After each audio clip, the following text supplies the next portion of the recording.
ओम नमो भगवते वासुदेवाय। ज्येष्ठ मास कथा 10वां अध्याय।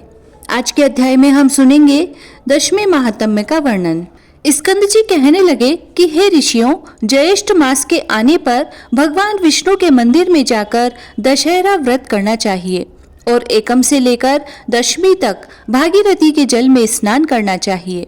ऋषि कहने लगे कि हे स्कंद जी, इस व्रत का दशहरा नाम क्यों हुआ और एकम तिथि में स्नान क्यों करना चाहिए और ज्येष्ठ मास में ही यह व्रत क्यों करना चाहिए, यह सब बात आप हमको विस्तार पूर्वक समझाकर कहिए। स्कंद जी कहने लगे, हे ऋषियों, ज्येष्ठ मास शुक्ल पक्ष दशमी तिथि बुधवार हस्त नक्षत्र गर कर्ण आनंद योग व्यतिपात योग कन्या राशि के चंद्रमा और वृष राशि के सूर्योदय होने पर स्नान दान पूजन आदि करने से मनुष्य सब पापों से मुक्त हो जाता है और इस लोक में अनेक प्रकार के भोगों को भोगकर अंत समय में विष्णु लोक को प्राप्त होता है।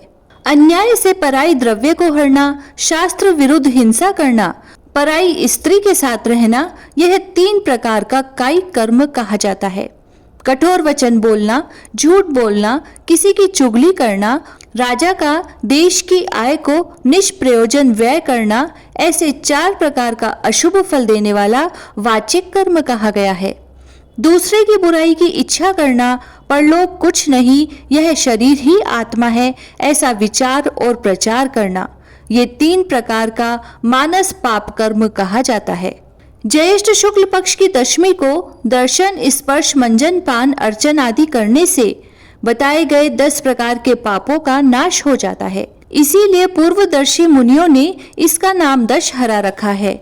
ज्येष्ठ शुक्ल दशमी के दिन स्नान मात्र के करने से 10 जन्मों के अर्जित पापों का नाश हो जाता है, इसीलिए भी इसका नाम दशहरा हुआ है। दशहरा के दिन इन पुरातन मंत्रों से श्री गंगा जी का पूजन करना चाहिए। श्री शिवा को नमस्कार है, शांता और नारायणी को नमस्कार है, 10 विध पापों का नाश करने वाली श्री गंगा जी को नमस्कार है। उसी स्थान में महान ओजस्वी 10 देवताओं का पूजन करें। 10 देवताओं के नाम नारायण, महेश, ब्रह्मा, सूर्य, भागीरथ, हिमवान, स्कंद, गणेश, चंडी और सोम है।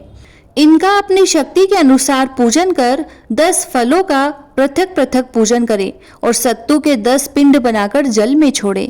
10 पसर तिल 10 ब्राह्मणों को देकर गंगाए सर्वरूपण्ये नमः इस मंत्र से पूजन करें तथा अपनी शक्ति के अनुसार गुड़ के 10 पिंड देवें। यथाशक्ति स्वर्ण का, मत्स्य, कश्यप, मंडूक, शिशुमार आदि बनाकर चांदी का या किसी दूसरी धातु या पिसान का बनाकर उनका पूजन करके जल में छोड़ दें। उसके पश्चात 10 सेर तिल, धान्य और जौ ब्राह्मण को देवें और 10 गौओं का दान ब्राह्मणों को देवें। इस प्रकार कंजूसी न करता हुआ पूजन और दान करें।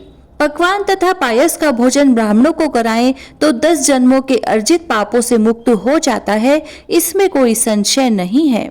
ज्येष्ठ मास के शुक्ल पक्ष को एकम तिथि से लेकर दशमी पर्यंत तिथियों में दशाश्व मेघ तीर्थ में स्नान करने से समस्त पापों से छूट जाता है। ज्येष्ठ शुक्ल के एकम से लेकर समस्त जन्म के पापों का नाश करने वाली दशमी तिथि पर्यंत सभी तिथियों में क्रम से स्नान करने वाला मनुष्यों में श्रेष्ठ होता है और दशहरा के दिन दशाश्व मेघेश्वर के लिंग का दर्शन करने से 10 जन्म के अर्जित पापों का नाश हो जाता है, इसमें संशय नहीं है। और 10 योगा का नाम इसकी प्रसिद्धि है। दशमी के दिन तो 10 योगों का संबंध हो अथवा न हो, अकेला ज्येष्ठ मास ही सर्वश्रेष्ठ है। समस्त योगों से रहित होने पर भी केवल ज्येष्ठ मास ही निश्चित रूप से मन वांछित फल देने वाला होता है। जैसे आकाश में नक्षत्र गणों के साथ चंद्रमा शोभित होता है, वैसे ही योगों के साथ ज्येष्ठ मास शोभित होता है, केवल योग ही शोभित नहीं होते। बिना ज्येष्ठ मास के एकत्रित सब योग ही निष्फल होते हैं, इसमें संशय नहीं है। इति श्री ज्येष्ठ मास महात्म ज्येष्ठ शुक्ल दशमी दशहरा महात्म्य वर्णन 10वां अध्याय समाप्त हुआ। जय श्री राधे।